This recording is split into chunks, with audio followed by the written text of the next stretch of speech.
To easily extract text using your Samsung keyboard on your Samsung Galaxy S24 Ultra, open an app where you can use your Samsung keyboard. As the example, we will use it while browsing on the internet.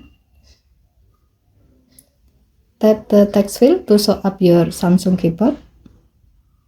Tap the three horizontal dot icon above the keyboard. And then tap extract text. Point your camera to the text you'd like to extract to.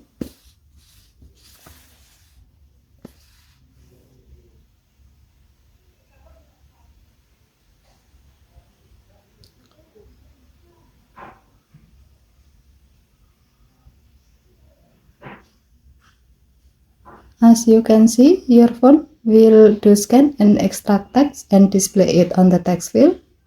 You can tap paste button to insert the text to the text field.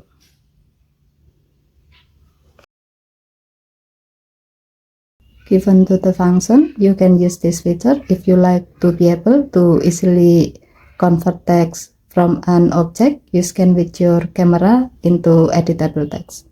Okay, thank you for watching. Please help to like and subscribe. Have a nice day.